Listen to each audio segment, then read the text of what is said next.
One, if you live in a capitalistic society, you got to learn this concept. This concept is called income shifting.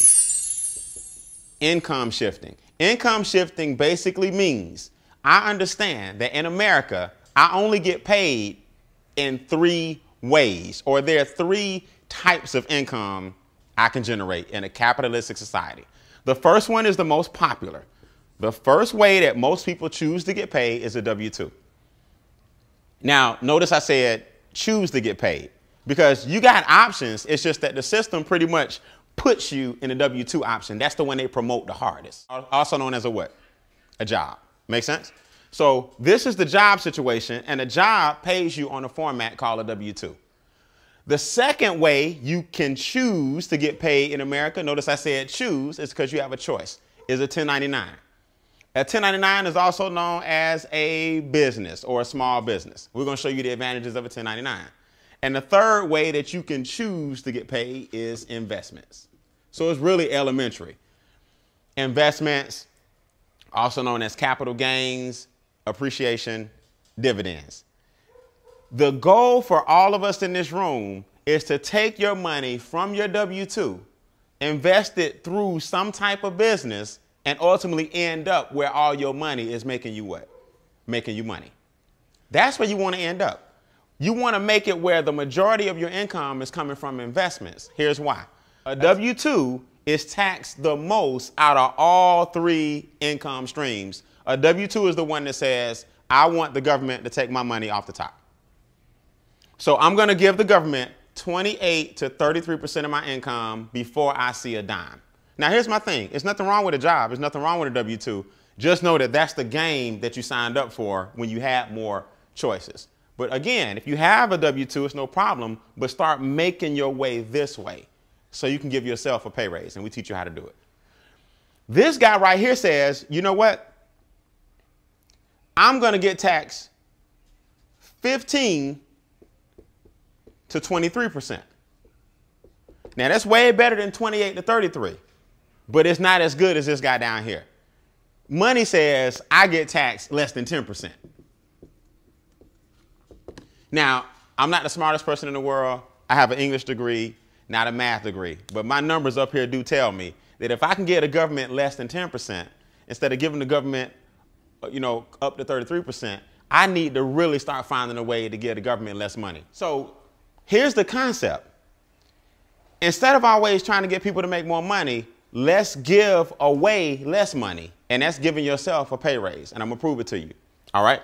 So here's the philosophy. We talked about the 3 avenues of income and about how much they get taxed. Here's the philosophy of each of these different organizations, or each of these different individuals, I should say. I'm sorry. This person says, I'm going to work. I work. I pay taxes. Then I spend. That's just the way it is. That's the philosophy of a W-2 person. Robert Kiyosaki said it best. Rich Dad, Poor Dad, Cash Flow Quadrants, all of his books. He talks about this. I'm going to work first. I'm going to pay taxes second. And I'm going to spend what? Last. This person says my business is going to work. I'm going to spend second. And I'm going to pay taxes third. That formula and that attitude alone puts more money back in your pocket because the government rewards 1099s and business people before they reward W-2s and jobs. This person wants the taxes to come off first. This person wants the taxes to come off last. Now, I don't know about y'all, but I just feel like if I'm doing the work, I need to get paid when? First. This group right here, or this attitude is my money is going to work first. I'm going to spend second, and I'm going to pay taxes when? Last. So either way, these 2 are more beneficial because you pay taxes in the end. So let's get into it. How in the world do you literally shift your income from one income stream to the next? All right, this is real simple. In our company, we teach you 3 strategies to go from the highest tax bracket or the highest form of being taxed to the lowest form of being taxed. 3 strategies. Okay, remember I told you it's 3 solutions to your 4 problems. Strategy 1 is create what's called a positive cash flow cycle. We also call it cash flow success. Most people have a cycle of cash flow failure. The first thing we got to do in order to make our way over here is take your current income without you having to market or sell a dime and create a cash flow what cycle? Success. Most people have a cash flow what? Failure. So the first thing we got to do is flip that. Here's what a cash flow failure cycle is. Your lack of money is costing you money. In other words, who can relate to this? Now, just be honest. Either you know somebody or yourself, because I've been there, I've done that. The bills are late, so all of them got a little late fee on them, right? The lights ain't off, but the light bill may have been $130, but yours $155 because $25 late fee, right? Everybody can relate to that. The gas is not off, but if you look at all your bills, there's a gas fee. See, the lack of money is costing you money. The rent is late. It's due on the 5th, but I get paid on the 7th. So unfortunately, I just got to pay mine on the what? On the 7th. The lack of money costs you money. So if your rent is $11.50, but you're paying $12.50 only because it's late, your lack of money is costing you what? Costing you money. See, that's cash flow failure. I don't have enough money to afford a real good CPA, so my cousin does my taxes for free. And in America, you get what you pay for. So your cousin doing your taxes, that's all good. But I bet you overpaying in what? You overpaying taxes. So because you don't have enough money for a CPA, your lack of money is costing you money. The more money you have, the less money you spend. That's capitalism. So if you go into a car lot and your credit is bad, your interest rate is going to be awful what? Awful high. You go into a car lot and you got $200,000 cash and the Porsche is $90,000, you can talk them what? Down. Your lack of money costs you money. But when you got money, you got leverage. So the first thing we got to do is flip your current situation around so that you got more cash flow coming into your own household. And before we show you anything else, you got to make your money positive and not what? Not negative. I go stroke a check. I know it ain't there, but I'm going to try to beat it to the bank. I swipe my debit card and I'm going to try to beat it. $36, late fee, 40, whatever, $28. My lack of money costs me what? Money. See, here's what people miss. You might say to yourself, well, Brian, them little late fees, not really a big deal on my gas bill, cell phone bill, credit card bill.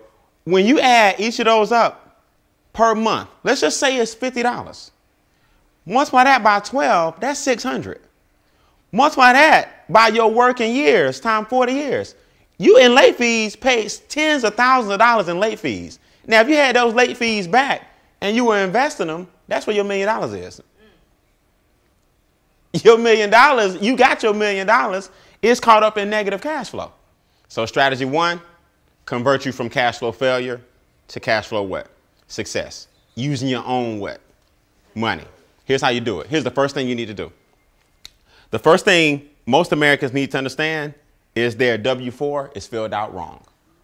That's the form you filled out when you first got your job that told the government how much taxes to take out.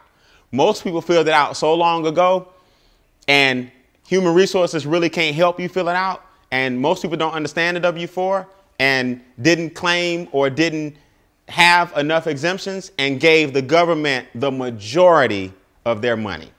Now, if you go to irs.gov on the website, it states most people, which is 114 million Americans, have their form filled out incorrectly. It says they are overpaying taxes on average of $40 a week too much.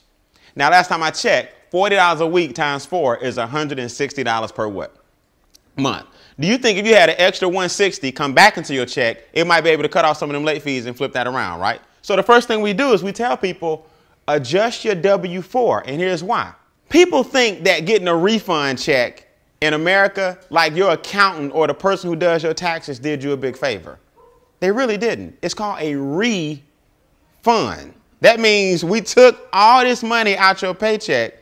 We're going to give it back to you in April after collectively the government went and made a whole bunch of what off our money? They made a whole bunch of money. Now, the government doesn't give you the interest that your money made. They just give you what they took. So last time I checked, I don't know anybody in this room that wouldn't, if you owned a bank, you gonna lend me some money and then we just gonna break even. That's basically what you're doing on your tax refund. You're giving the government all your money during the year, and then on your refund, you break what? Break even. And then we celebrate like, man, I got $5,000 back. What if you went ahead and just had your $5,000 throughout the year? You probably could have been paying down some of the things that's causing you to be in the negative what?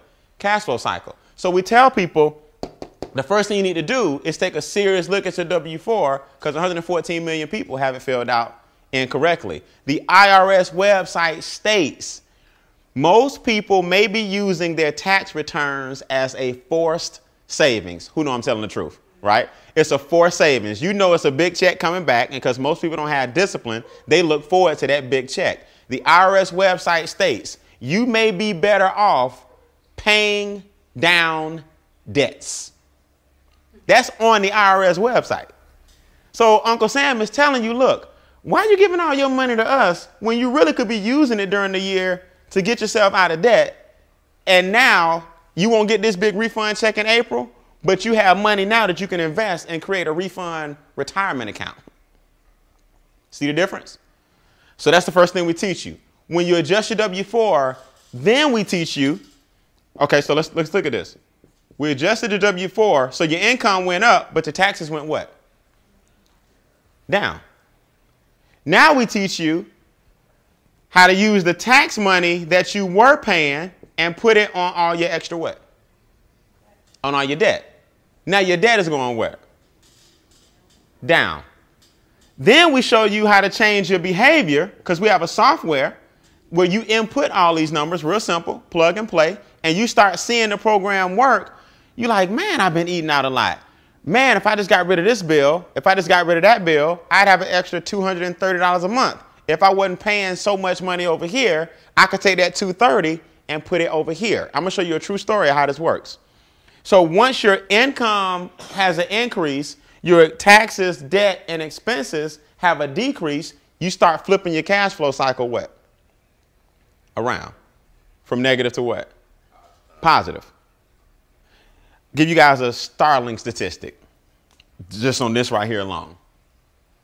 If the government is taking a third of your income, that basically means you're working from January to April for free every year, because that's a third of the what? Of the year. So if you're giving the government a third of your money, you're also giving them a third of your what? Of your time. So from January to April, you're working for free. From May to August, you work for the banks. Because since the government took your money from January to April, you end up borrowing May to what? August. So now the banks took the other third. You start getting paid in September. So from September, October, November, December, finally you getting paid because that's the third that you got to keep. Now, I don't know about y'all, but I'm not into waking up every day going to work just to pay taxes and keep the system going and going to work just to pay the banks back because I'm borrowing money. And then I struggle on what's left. And guess what? I haven't eaten yet or paid any bills. That's just what's left. Now we got to live off what's left. Let's put some numbers in here. Let's give you a reality check. You make $50,000 a year salary. Off the top, government's going to take 18. So you take home 32. Now, because the government took 18, you go float the rest on a credit card. So you trying to get your 50 back, but you borrowed it. And you know what you borrowed, you must pay back. So you gave 18 to the government. You gave another 18 to the banks, but you still feel like because you borrowed it, you feel like you make what? 50. But it's paper money. It ain't real money. It's paper money. So you got to end up giving it back. So in reality, we got to take another 18 off. So now you got to live off 14 off your $50,000 a year job. That's just the way it is. So now you got to eat, travel, and do everything else with this. That's why most Americans, when you jump in this game right here, the rat race began the minute you got in. So how do we fix it? Here's what people, I'm gonna give you a success story, then I'm gonna tell you how to correct it.